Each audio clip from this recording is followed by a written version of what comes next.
Sim, meus irmãos, continuando, né? A segunda parte, nós dividimos em duas partes, ficaria mais fácil postar, para eu postar.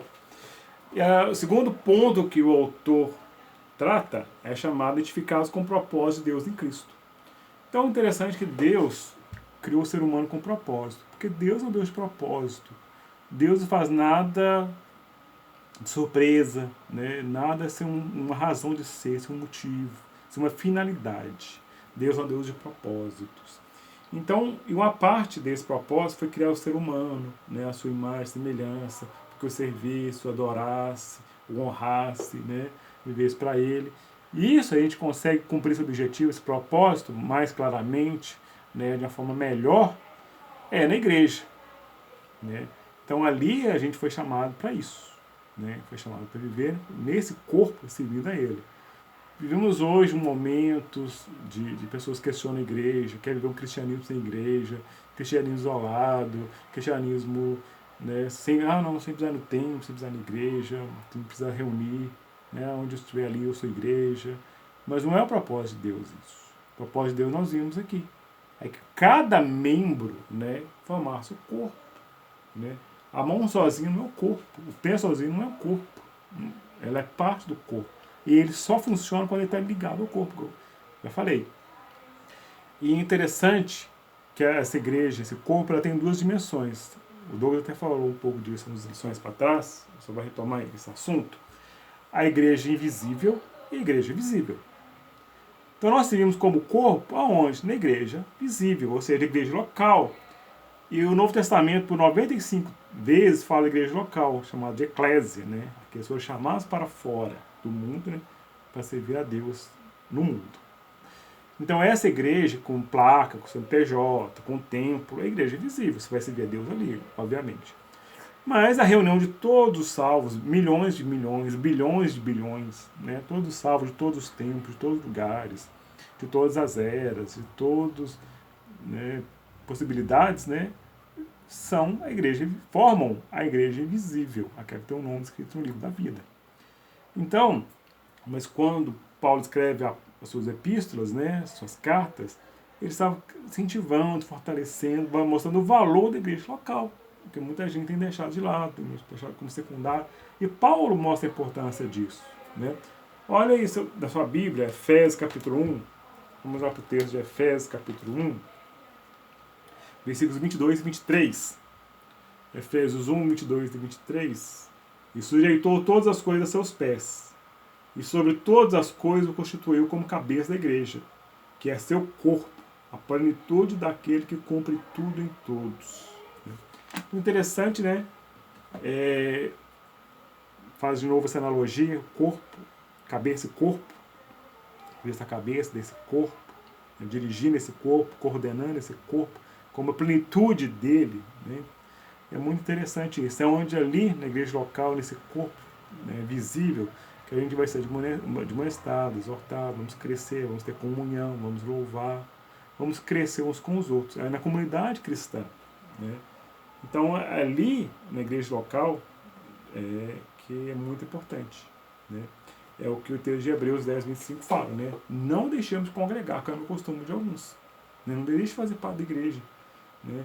Quanto esses dias nós estamos sentindo falta mesmo de estar junto. Por mais que temos que crescer, temos momentos importantes, mas claro, a gente sente falta mesmo de estar ali junto, de conviver. Porque a igreja, né, ela tem duas dimensões. A igreja reunida e a igreja espalhada. A igreja reunida é aquela que a gente encontra os domingos, as quintas-feiras, nos grupos, ali louvando, tendo comunhão, adorando, crescendo, ensinando, capacitando, né? É a igreja reunida. Nos outros momentos, né, fora do templo, é a igreja espalhada. A igreja onde você mora, a igreja onde você trabalha, a igreja onde você vive. E ali você é igreja. Ali você mostra a outra parte da igreja, a igreja espalhada. É o que nós estamos vivendo esses dias, obviamente. Né?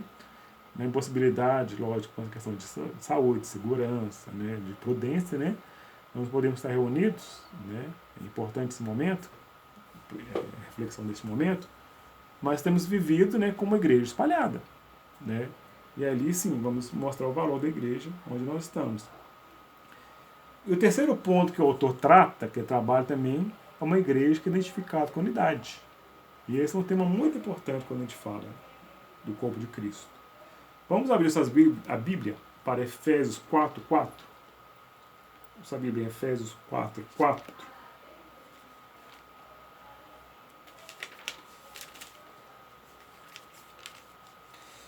4-6, né?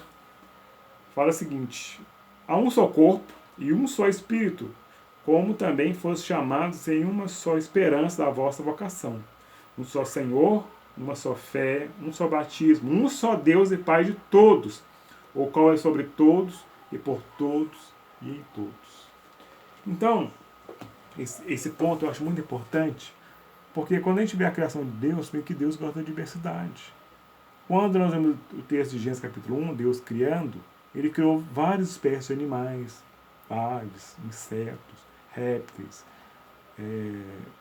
vários tipos de plantas, vários tipos de estrelas, planetas.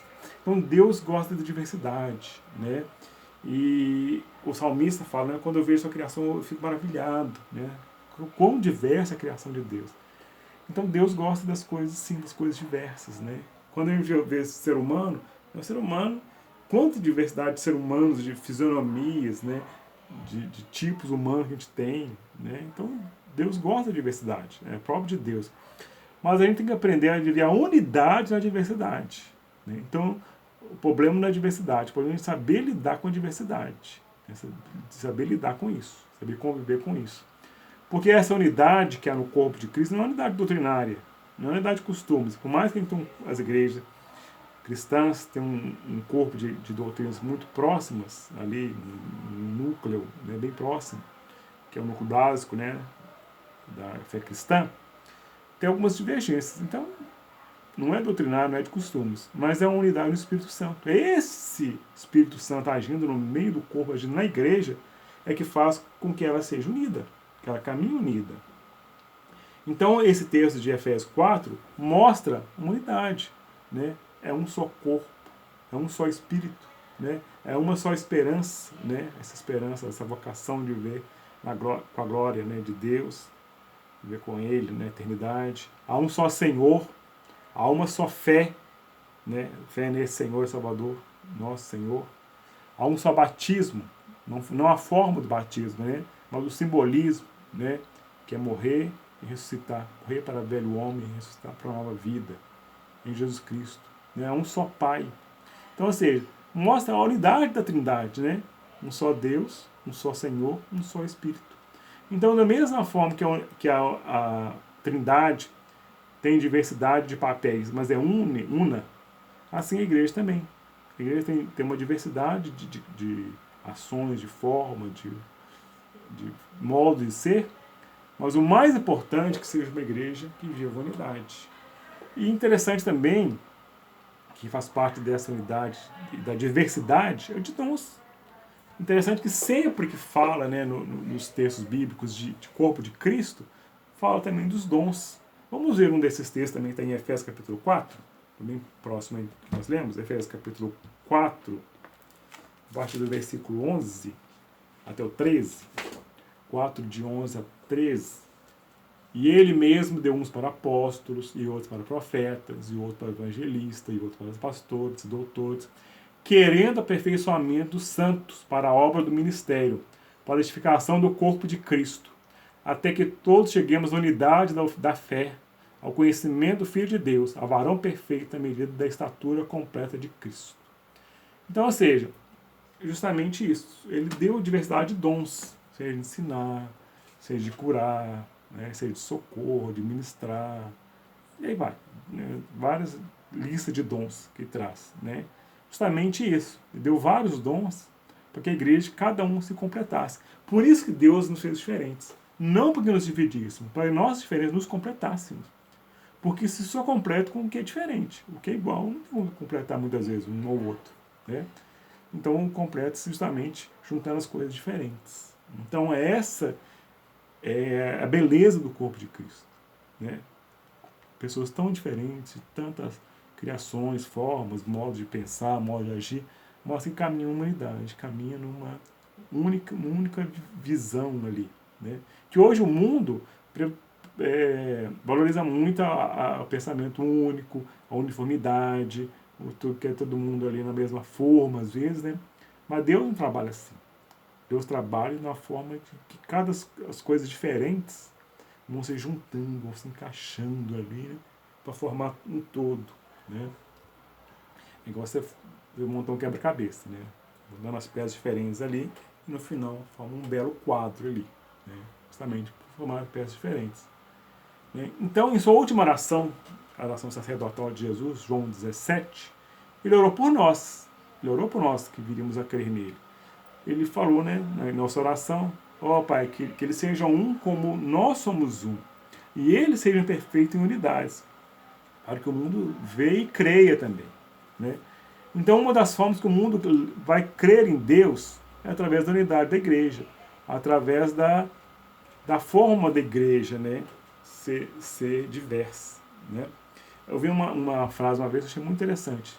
Diz o seguinte: nós somos as janelas pelo qual o mundo verá Deus. Né? Então os cristãos são isso. A partir do momento que eles usam os dons, né, que ele usa isso para a glória de Deus, servir para a glória de Deus, é uma forma de mostrar ao mundo que é um Deus que ama, um Deus que importa com ela, um Deus que tem interesse, né, na vida das pessoas. Então, assim, para concluir, que possamos ver o quão importante é pertencer ao corpo de Cristo, o quão importante é ser membro desse corpo, quão válido é isso, né, essa igreja que Cristo ama, que igreja que ele comprou o seu próprio sangue, né, uma igreja que ele vai vir buscar, uma igreja que ele vai ter as bodas como a noiva dele, né, e que igual eu já falei, que é um corpo perfeito, né, não perfeito nós humanos, né, mas a igreja invisível, uma igreja, né, de pessoas que tem a perfeição, né, do corpo de Cristo, que ele é a cabeça, ele é perfeito. Né? Nós humanos, claro, somos imperfeitos, mas como tivemos com ele, né, também teremos um novo corpo, né, todas essas coisas serão para trás, né, todas as coisas que passamos hoje. E assim, é importante cada um ser membro do corpo. Vamos concluir nosso estudo com 1 Coríntios 12, 27. Texto de 1 Coríntios 12, 27. E Paulo fala o seguinte: ora, vós sois o corpo de Cristo e seus membros em particular. Bem? Então nós somos como membros juntos, né, de forma particular, juntando todos em unidade, formando o corpo. E assim, como esse corpo, vamos identificar com os sofrimentos das pessoas, os sofrimentos desse corpo também. Entender o propósito de Deus na nossa vida. Deus nos criou com propósito. Qual o propósito dele na minha igreja? Qual o propósito dele onde ele me colocou? Qual o propósito de Deus para esse tempo? Né? E buscar viver, igual eu falei, essa unidade no meio da diversidade. Essa diversidade tão bela, essa diversidade tão maravilhosa que Deus criou. Que Deus assim continue nos abençoando, Deus nos capacitando. E assim, só para encerrar, eu queria dar só 3 sugestões de leitura. Então, neste tempo agora, né, estamos tempo para poder ler mais, poder estudar mais. Eu queria dar 3 sugestões, de repente você pode adquirir, ou depois também, passar essa quarentena, a gente pode disponibilizar quem quiser emprestado. Uma vida de propósito, de recuar, né, justamente isso, mostra que Deus tem um propósito na nossa vida. Cartas à Igreja, de Francis Chan, também, que ele mostra quão importante é a igreja, quantas coisas que a gente podemos pensar enquanto igreja, e por que amamos a igreja, né, do Kevin Young e Ted Cook, que também mostra por que a igreja é tão importante, por que devemos amar essa igreja, seja local, seja igreja invisível, porque devemos amar porque ela é tão importante. E a prova disso, né, é que o próprio Cristo, né, morreu por ela, né? O próprio Cristo entregou sua vida por ela. Muito obrigado por este momento, muito obrigado, Deus abençoe e até a próxima, se Deus quiser.